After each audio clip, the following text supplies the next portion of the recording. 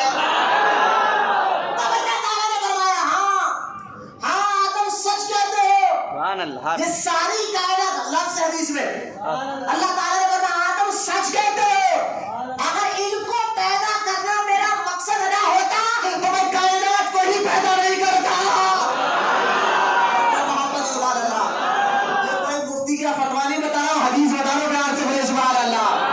ان کو پیدا کرنا مقصد نہیں ہوتا، اللہ فرماتا ہے ساری کائنات کو بتاتا ہی نہیں، ساری کائنات کو پیدا، ساری کائنات کو پیدا نہیں کرتا، انہی کے خاطر میں نے ساری کائنات کو پیدا کیا ہے۔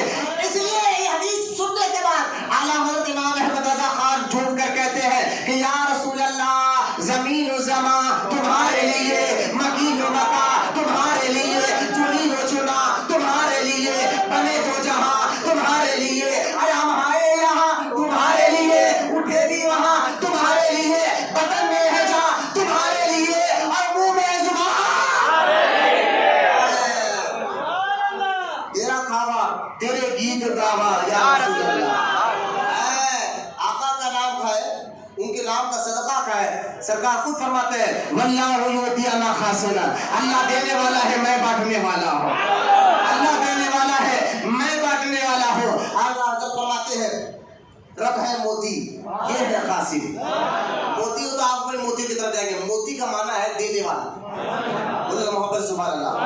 موتی کا معنی عربی میں دینے والے کو کہتے ہیں، دینے والے کو، اور قاسم بانٹنے والے کو کہتے ہیں۔ اعلیٰ حضرت فرماتے ہیں رب ہے موتی، یہ ہے قاسم، رزق اس کا ہے، کھلاتے یہ ہے، ٹھنڈا ٹھنڈا میٹھا میٹھا پیتے ہم ہیں، پلاتے یہ ہے، انا اعطیناک الکوثر، ساری کثرت باتیں یہ ہے، ارے ہم اپنی خود بگاڑے کون بنائے، بناتے یہ ہے۔ محمد سبحان اللہ، ساری کائنات حضور کے صدقے میں حدیث میں نے آپ کو بتا دوں، سب سے پہلے اللہ نے اپنے نور سے حضور کے نور کو پیدا فرمایا، حضور اللہ کے نور ہے۔ قرآن اچھا دیکھیں آپ، قرآن کہتا ہے قد جاءکم من اللہ نور، بے شک تحقیق اللہ کی جانب سے نور آیا۔ اب یہاں ایک بات سمجھے، یہاں ایک بات سمجھیے آپ، اللہ آپ کو سمجھنے کی توفیق دے، کیا کہ اللہ نے نور آیا، آتا کون ہے، پہلے کہیں ہوتا ہے، سبحان اللہ بولے نا، آتا وہی ہے جو پہلے کہیں ہوتا ہے۔ اگر میں کہوں فلاں مولانا صاحب حافظ صاحب آئے، اس کا مطلب یہ تھوڑا ہی کہ ابھی پیدا ہوئے ابھی بڑے ہو کر آئے، پہلے گھر میں تھے اب آئے، ہے نا، پہلے کہیں تھے تبھی تو آئے۔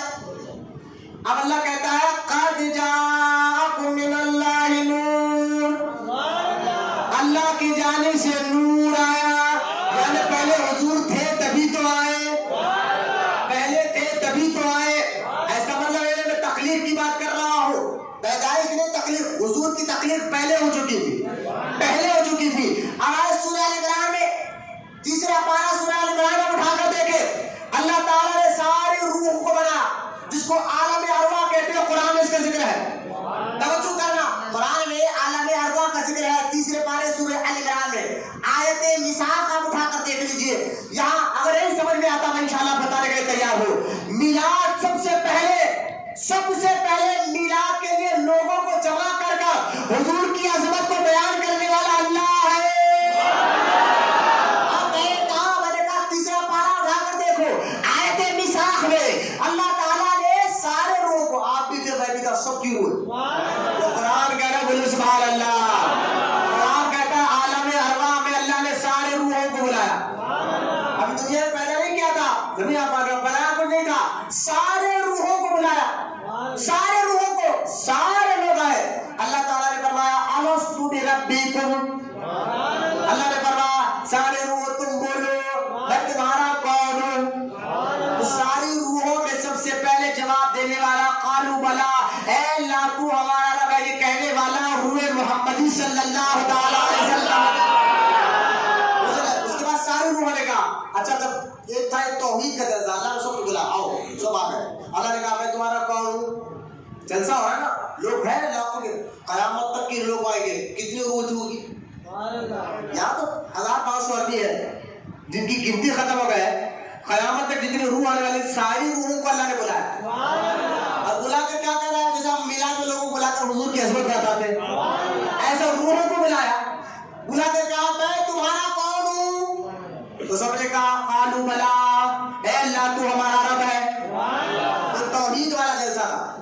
ایک مانتے ہو؟ کہا تو ایک ہے. کہا جاؤ اپنے باپوں کی پشتوں پہ جاؤ. اب تم آگے چل کے جن کو جب پیدا کرنا ہے دنیا میں بھیجا جائے گا. اب چلے جاؤ. ایک جملہ ہوا ختم. پھر اللہ نے کہا جبریل، تو بولے یا اللہ حاضر ہو.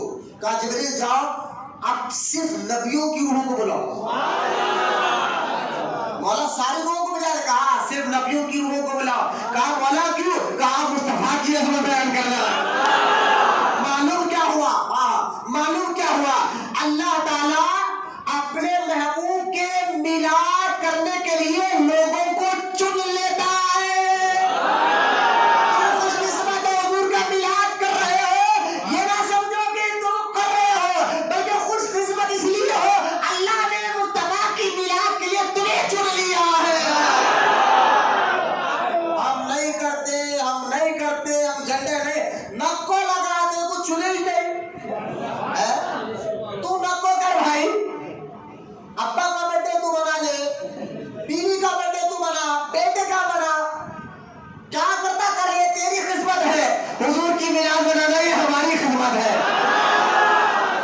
یہ فیصلہ ہو رہا ہے. اللہ نے ہمیں چنا ہے مصطفیٰ کی میلاد بنانے کے لیے. اچھا سنیں آپ، جب اتنا ایک سوال میرے ذہن میں آیا، اللہ جب اتنا میلاد بنانا کوئی غلط نہیں ہے، کوئی ایسا کام نہیں ہے میلاد میں جو ہوتا ہے، اگر کوئی غلط کرتے ہیں تو وہ ان کی غلطی ہے. مسجد کے اندر اگر کتا آ جائے تو کتے کو ہکالا جاتا ہے، مسجد کو نہیں گرایا جاتا. میلاد کے اندر کوئی شیر شرابہ کر کے ڈی جے لگا کر ناچتا ہے، یہ حرام ناجائز نہیں کرنا چاہیے، لیکن میلاد کرنا یہ جائز ہے. لیکن ایک سوال یہ ہوتا کہ یا اللہ جب میلاد کرنا جائز ہے تو آپ جھگڑے جو ہو رہے ہیں نا، میلاد نہیں کرنا. عمران مراد جو بولا نا، ہر اس کے میلاد آتے اس کا قیامت کے دن اللہ پوچھے گا ابو بکر سے اب میلاد کس کس نے ہاتھ منایا تھا، ہاتھ اٹھاؤ. تو ابو بکر ہاتھ اٹھا کر میں نے نہیں منایا. عمر ہاتھ اٹھا کر بولے میں نہیں منایا. عثمان غنی بولیں گے میں نے نہیں منایا. صحابہ بولیں گے ہم نہیں منائے حضور کا میلاد. میں نے کہا بھائی عمران تیرے کو کون بولے اللہ یہ پوچھتا ہوں؟ میں نے سے پوچھا نا کوئی حدیث ہے قیامت کے اللہ سے پوچھے گا یہ کہاں لکھا ہوا؟ سبحان اللہ. تم ذلیل لوگ ہر وقت دلیل پوچھ رہے. اب دلیل دے پہلے یہ بتا کہ یہ کہاں لکھا ہوا کہ اللہ ایسا پوچھے گا؟ سبحان اللہ. حضور کی محبت کا ذمہ اللہ پوچھے گا. ارے وہ عاشقوں کی تو پہچان ہوگی، یہ محبت کے تقاضے. دیکھیں مسجد کے اندر فیان نہیں کیا جگہ رہے، کیوں؟ نمازی کو فائدہ ملتا ہے تو فیان لگانے والے کو بھی ثواب. میں نے کہا ٹھیک ہے اصل کیا ہے؟ بولے مسجد میں نماز پڑھنا ثواب ہے، نمازی کو ثواب پہنچانا، نمازی کو فائدہ پہنچانا ثواب ہے. اصل تو مسجد ہے نا؟ بولے ہاں. اسی طرح اصل ادب کرنا، محبت کرنا یہ قرآن میں ہے.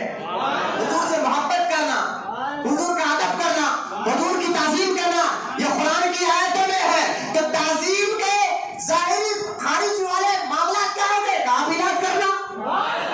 کہ حضور کی محبت کا تقاضا ہے کہ میلاد کرو، حضور کی محبت کا تقاضا ہے کہ میلاد کرو. ہم میلاد کر کے بتا رہے ہیں ہم غدار نہیں ہم عاشقان رسول ہیں. غدار تم ہو، تم نہ کو کرو، تمہاری قسمت میں یہی ہے. تمہیں وہ کہاں لکھا، یہ کہاں لکھا، ذلیل لوگ تم لوگ. سنو میں نے کہا یا اللہ اتنے سوال ہوتا ہے. جیسا نماز کے بارے میں قرآن میں آیا تھا کہ یا اقیموا الصلاۃ، اے ایمان والو نماز قائم کرو. جیسا روزے کے بارے میں قرآن میں آیا تھا کہ یا ایھا الذین آمنوا کتب علیکم الصیام، اے ایمان والو تم پر روزے فرض کر دیے گئے. جیسا حج کے بارے میں قرآن میں آیا تھا کہ اے ایمان والو تم اوپر حج فرض کر دیا گیا. جیسے زکات کے بارے میں قرآن میں آیت آ گئی, اے ایمان والو جو تم مالدار ہیں اللہ کی راہ میں زکات نکالا کرو. ہم نے کہا یا اللہ ایسی کوئی ایک آیت اتار دیتا اور اس آیت میں کہہ دیتا اے ایمان والو میرے مصطفیٰ کا میلاد بناؤ, تو آج جھگڑے نہیں ہوتے, آج لڑائی نہیں ہوتی. ہم قرآن کی آیت بتا کر کہتے دیکھو اللہ خود کھلے طور پر کہہ رہا ہے کہ اے ایمان والو مصطفیٰ کی میلاد بناؤ. لیکن کوئی قرآن میں ایک آیت بھی ایسی نہیں ملے گی جس میں اللہ نے ایسا کہا ہو کہ مصطفیٰ کی میلاد بناؤ. لیکن ہم نے کہا مولا اگر بول دیتا بات بھی ختم ہے نا. قرآن میں ایک آیت اتر جاتی. آپ بتائیں اگر قرآن میں آیت ہوتی, ارے ثبوت ہے دلائل ہے, میں بتا رہی جان سمجھانا چاہ کھلے طور پر اگر اللہ تعالیٰ بول دیتا قرآن میں ایمان والوں تمہیں میلاد کرنا ہے, اب کسی وہابی میں ہمت ہوتی کہ روکنا ہے؟ کوئی روک سکتا تھا؟ کوئی قرآن کی آیت قانون کرو. لیکن اب کیوں؟ تو اللہ تعالیٰ چاہتا ہے میرے بندو جواب دو. میں نے آیت اس لیے نہیں بھیجی, اصل میرے مصطفیٰ کی میلاد کا معاملہ ہے. اگر میں آیت اتار دیتا, اگر میں قرآن میں آیت بھیج دیتا تو کوئی مجبور ہو کر میلاد کرتے اور کوئی محبت میں ڈوب کر میلاد کرتے. اور اللہ نہیں چاہتا کہ میرے مصطفیٰ کا میلاد مجبور ہو کر کرے, مجبور ہو کر کرے. میں یہ نہیں چاہتا, میں چاہتا ہوں میلاد کا آیت ہی مت روکو. اب دیکھو تو صحیح میرے مصطفیٰ سے تم کتنا عشق کرتے ہو. جو عاشق ہوگا وہی میلاد کرے گا, جو محبوب ہو مگر میرے مصطفیٰ سے محبت کرے گا وہی میلاد کرے گا. اس لیے میں نے آیت ہی نہیں اتاری. میں نے کہا میلاد کر کر ہم بتا رہے ہیں عاشق ہے الحمدللہ. بولے محبت سے سبحان اللہ, اور محبت سے بولے سبحان اللہ. اللہ فرماتا ہے قد جاءکم من اللہ نور, اللہ کی جانب سے نور آیا. بولے محبت سے سبحان اللہ, اور محبت سے بولے سبحان اللہ. اچھا جب یہ نور آیا تو پہلے تھا تبھی تو آیا, پہلے حضور تھے تبھی تو آئے. اب آئے آیا. اچھا یہاں پر ایک اعتراض کا جواب, سوال اعتراض کرنے والے ہمارے حضور کی شان میں وقت ختم ہو رہا ہے, بالکل تھوڑا توجہ کرے. بیٹھے آپ ماشاءاللہ, گرمی شاید ہو رہی ہوگی, پہلے کا گنبد خضرا سے ٹھنڈی ہوائیں آ رہی ہیں انشاءاللہ. میلاد النبی کا دل ہے, حضور کا صدقہ. اللہ حضور کے صدقے میں ہمارے گھروں کی نحوست کو ختم فرما دے, حضور کی میلاد کے صدقے میں ہماری پریشانیوں کو ختم فرما دے. جتنے بوڑھے بچے اور جوان بیٹھے ہیں مولا ان کو عاشق رسول بنا اور ان کی نسلوں میں قیامت تک عاشق رسولوں کو بنا. بیٹھے میلاد کے ساتھ آپ توجہ سے سننا, میں 10 منٹ انشاءاللہ اور آپ کے سامنے ہوں, توجہ کریں. اللہ نے اس آیت میں 2 سوال کا جواب دیا. سبحان اللہ. پہلا سوال, مکے میں حضور کو لوگ کہتے تھے یہ اللہ کے نبی نہیں ہے, جیسے کہ مجاہد کہتا تھا, ابو لہب کہتا تھا, عتبہ اور شیبہ کہتا تھا, تو لہٰذا یہ کہتے تھے نہیں اللہ کے رسول نہیں ہے. تو اللہ تعالیٰ نے کو کہا آگے چلو, قد جاءکم من اللہ, یہ اللہ کی جانب سے ہے, اللہ کے رسول ہے, محبت سے سبحان اللہ. تو لہٰذا ایک تو کافروں کو اس آیت میں جواب دے دیا. 2 سوال تھے, ایک ہی آیت میں اللہ نے جواب دیا. ایک تو کافروں کا نہیں, یہ اللہ کی جانب سے آیا رسول ہے. اور دوسرا اعتراض ان لوگ کا تھا جو آج تک وہابیوں کے اندر ہے, بولے نہیں اللہ کے رسول ہے, مانتے نہیں نبی ہے, ہم بھی محبت کرتے. میں جب عمرے کو گیا تھا مدینہ منورہ میں, حضور کے خدموں میں بیٹھا تھا الحمدللہ. بابو سلام نے حضور کو سلام کر کے باہر نکلو تو حضور کے 35 مبارک ختم مبارک وہاں ہم بیٹھے تھے. میں خود بھی الحمدللہ وہاں بیٹھ رہا تھا, تو وہ جو مسفر بہاری جو لال رومال والا پھرتے رہتا تھا, ایک آدمی کو پکڑ کے, وہ بیچارہ پاکستانی تھا, وہ عشق میں بولا یار یہ رسول ہے, میں رسول کو سلام کرنے آیا ہوں زندہ. اور وہ اچھا میں بھی عاشق ہوں بھائی. برا چہرے پہ راٹ, اس کا چہرہ گندا, میں بھی عاشق ہوں, چلو رسول کہاں ہے بتاؤ. میں نے کہا بات دل میں میرا کیا بولیں گے, حکومت ان کی سب چیز ہوگی, اپنی جتنی طاقت اتنی بات پھیلاؤ. میں نے کہا دیکھو بھائی ہمت ہو تو حضور نظر آتے ہیں. سبحان اللہ. فرشتے ہیں نا, فرشتوں کو کوئی انکار کرے گا؟